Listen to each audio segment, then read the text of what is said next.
I've always loved weird, strange things.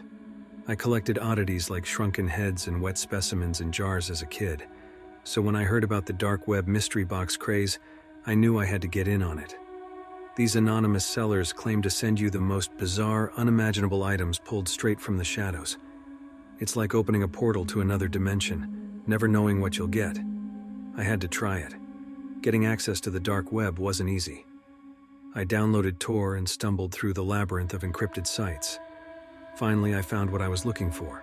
A seller going by the handle, The Collector, offering mystery boxes for 5 Bitcoin. The description promised, items not meant for the sane. Perfect. I quickly purchased and sent my Bitcoin, hands shaking with anticipation. After 2 weeks of nervously waiting, a large box arrived on my doorstep. Plain brown cardboard with no return address. I ripped it open eagerly. A menagerie of bizarre objects lay inside the box, nestled in piles of crumpled newspaper. First, I pulled out a severed rabbit's foot. Wispy gray fur still clung to the bloody stump. I laughed giddily. This was already exceeding my expectations. Next, a seemingly ancient book, written in a language I couldn't identify. Strange symbols and disturbing illustrations covered the crumbling pages. A black candle made from some sort of waxy material I didn't recognize. It gave off a sickly sweet scent that made me feel dizzy. Digging deeper, I uncovered a small vial filled with a dark liquid. A cryptic label reading shade-made material was affixed to it. I held it up to the light, watching the thick substance ooze from side to side. Then I found the doll. It looked ancient. Its porcelain face was cracked and peeling. Tangled human hair hung from its scalp in messy clumps. It wore a faded blue dress stained with something dark. I picked it up gently, feeling an odd sense of unease as its glassy eyes stared blankly ahead. At the very bottom of the box, I found a few Polaroid photos. The first was an image of a dense forest at night. A blurry white figure hung from a tree in the background. Chills ran down my spine. The next photo was even more unsettling. A close-up of someone's mouth, stretched unnaturally wide by metal hooks digging into their cheeks. Dark blood dripped down their chin. These were meant to scare me, but I was simply fascinated. As I dug through that box, I realized the collector had delivered on his promise. These were items not meant for the sane. Dangerous, depraved artifacts that seemed drawn from nightmares. Holding them made me feel both terrified and thrilled. I emailed the collector, eager for my next delivery. I needed more. The next box came surprisingly quickly. Inside, I found a necklace made of bones and teeth, a glass orb containing a swirling green vapor, and an ornate knife caked in dried blood, and another Polaroid. This one showed a shadowy figure standing over a blood-stained bed. I couldn't stop staring at it.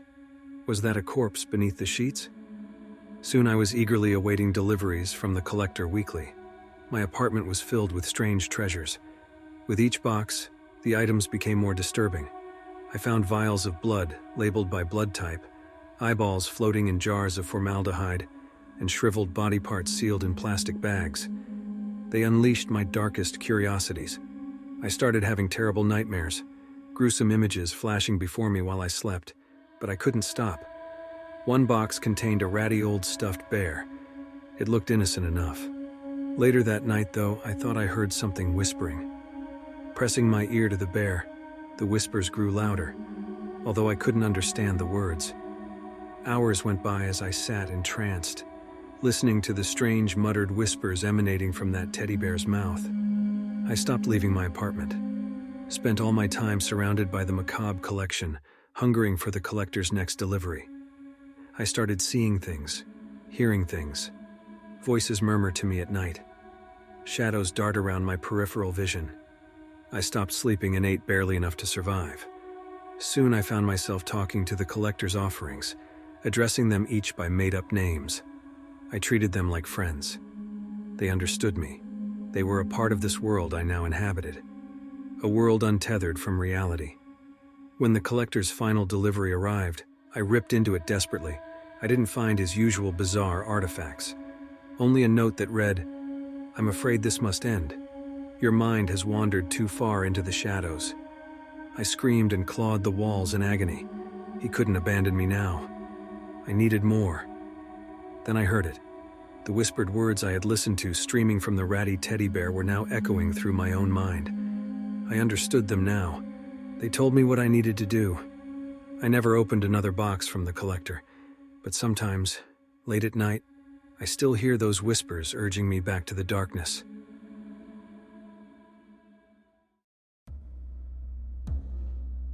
My mother was always very secretive. She kept to herself mostly, only speaking to me when absolutely necessary. I never questioned it. I figured she was just a quiet, private person. But a few strange things happened over the years that made me wonder if there was more to her silence than just shyness. It started when I was about 8 years old. I woke up suddenly in the middle of the night, feeling thirsty. I went downstairs to the kitchen to get a glass of water. The light was on and I could hear noises, rummaging and clinking of glass. I peeked around the corner and saw my mother quickly shoving something into one of the cupboards before turning around and seeing me. She looked startled. "Oh, sweetie, what are you doing up?" she asked. Her voice sounded strange, higher pitched than normal. "I just wanted some water," I mumbled. She nodded and ushered me back upstairs, forgetting all about the water. I asked her the next morning what she had been doing, but she just dismissed it as nothing important. That was the first time I felt like she was hiding something from me. Over the years, there were other odd moments like that. Doors locked when they were normally open. Hushed phone conversations that stopped suddenly when I entered the room. Receipts and papers swept out of sight when I glanced her way. It all left me puzzled, but Mother never offered any explanations. By the time I was a teenager, I was burning with curiosity about what she could be concealing. One weekend when she was away overnight on a business trip, I decided to do some snooping. I started in the kitchen, methodically going through every drawer and cabinet. Most of it was normal kitchen stuff. Spare light bulbs, takeout menus, random gadgets. But when I got to the far corner cupboard, I hit pay dirt. Stacked neatly inside were dozens of small glass jars filled with a red liquid. It looked like blood. Labeled sticker notes were affixed to the lids, with strange words written on them. O positive, B negative, and AB positive. My heart started racing. What on earth was my mother doing with jars of blood? Was she some kind of vampire? I looked closer at the labels. Under the blood types were numbers, maybe dates. As I scanned the dates, my eyes widened in shock. Some of the samples were over a decade old. She had been collecting this blood for years. I quickly put the jars back exactly as I had found them and continued searching the house. In her bedroom closet, I found a locked metal box. My hands trembled as I worked the lock and opened it. Inside were stacks of letters, photos, and newspaper clippings. As I looked through the contents, the pieces started coming together. The letters were from doctors, oncologists, and hematologists, discussing diseases and treatments I didn't understand. The photos were all of children, some infants, some older, and the clippings were obituaries for the children in the photos. Suddenly I remembered the dates on the blood samples. They matched up with the dates of death in the obituaries, which meant my mother was somehow collecting blood from these dead or dying children. But how? Why? None of it made sense. I heard a car in the driveway. She was home early. I quickly returned the lockbox and ran to my room, trying to calm my pounding heart. I had even more questions now, but I knew I couldn't confront her directly. I needed more evidence. Over the next few months, I watched her movements closely. She continued taking her mysterious business trips once a month, always overnight. The day she would leave, she would come say goodbye to me, an odd excitement barely concealed in her eyes. When she returned, she often looked flushed and energized. One night, about an hour after she left on one of these trips, my phone buzzed. A text from my mother's phone, but she never texted me when she was away, only called.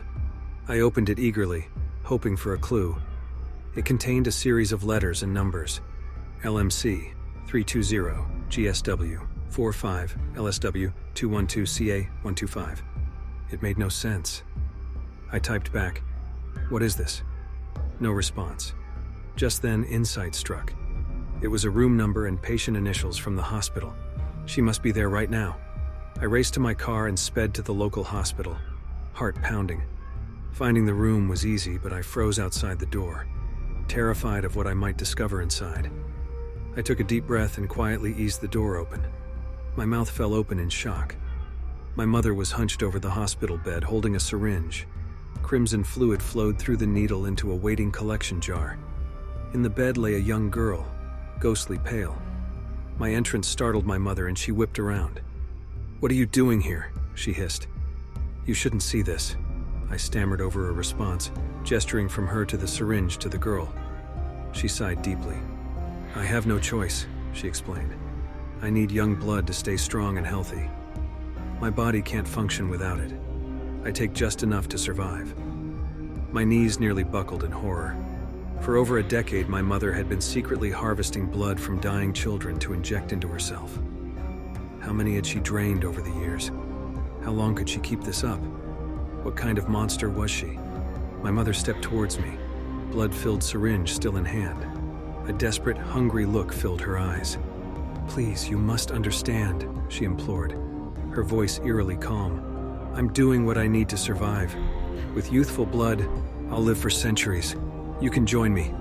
We can be together forever." I turned and fled the room, her pleas echoing after me. I didn't stop running until I got home, my mother's twisted secret haunting my every step. I never saw her again.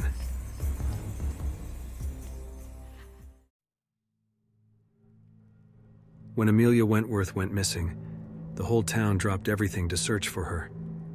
She was only 8 years old, a sweet, innocent girl who'd never wander off on her own. The police organized huge search parties across the surrounding forest and fields. We were out from dawn till dusk, calling Amelia's name, hoping to hear her voice. But as the days passed with no sign of her, despair set in. I'll never forget the night they found her. It was 5 days after she'd disappeared. The search party was smaller that night, with just a few dedicated volunteers. Amelia's parents refused to give up, leading the group with flashlights in hand. They were nearing Blackwood Cave, a local landmark carved into the mountainside, when Mrs. Wentworth heard something. "Listen," she cried out. We all froze, straining to hear. A faint humming sound floated from the mouth of the cave. Mrs. Wentworth took off running, the rest of us rushing after her. The humming grew louder as we entered the cave, echoing off the stone walls. Then we turned a corner and there she was. Amelia, sitting cross-legged on the damp cave floor, smiling up at us, humming an aimless tune. "Amelia, oh my God!" her mother sobbed, dropping to her knees and clutching the girl tight. We all cried tears of joy and relief. The poor thing looked exactly the same as when she'd disappeared. Curly blonde hair still tied back in a pink bow, wearing her favorite yellow sundress with the flower print. She seemed completely unharmed. Mrs. Wentworth leaned back to get a good look at her daughter. That's when she started screaming. Amelia's eyes, they were solid white.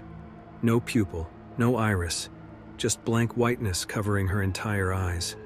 The child kept smiling placidly, not reacting to her mother's horrified screams. We rushed Amelia to the hospital, her mother nearly hysterical. Doctors examined the girl but couldn't explain what had happened to her eyes. She was perfectly healthy, except for the fact that she seemed unable to see. Psychological evaluations showed she was calm and content, with no signs of trauma. In fact, she seemed happier than before, constantly smiling and humming that same aimless tune. Amelia's parents were thrilled to have their daughter back safe, but also deeply disturbed. Her eyes never returned to normal, remaining that milky white. And while physically back, emotionally it was like she was gone. She didn't recognize family photos, didn't want to play with old toys or read her favorite books. It was almost as if her memories had been completely erased. I tried visiting Amelia a few times, hoping to find some trace of the bubbly little girl we'd known. But she just smiled blankly at me, eyes unseeing. One time I brought flowers, her favorite daisies. When I gave them to her, she blinked those unsettling white eyes, and then started systematically plucking off every petal while humming her strange tune. It was deeply unnerving. The doctors could find nothing medically wrong with Amelia, so people around town started whispering supernatural explanations. Perhaps she'd been possessed by a ghost or demon in that cave. Or was it now some sort of fairy changeling? Her family shut out these mutterings, caring only that they had Amelia back, but they could never fully accept her new condition. The years passed, and Amelia grew up happy in her own hazy world, often wandering the fields while humming her familiar melody. Her eyes never regained their color. Visitors still claim the air feels different around her, like a lingering chill. I remember peering into her face once, searching for some spark of the bright child we'd lost. All I saw reflected in those icy white pools were my own fears. 10 years after she reappeared in the cave, Amelia vanished again. She just walked out one morning and never came back. The town mobilized search parties once more, now haunted by déjà vu. Again, they scoured the surrounding woods and caves. And again, after several days, they found her sitting in a cave, humming, with those same blank eyes. That time she was holding something, a small object covered in muddy cloth. When her parents tried unwrapping it, the girl became hysterical. She ran deeper into the cave, still clutching the bundle, and disappeared into the darkness. No trace of Amelia was ever found after that. Her case remains one of the town's greatest mysteries.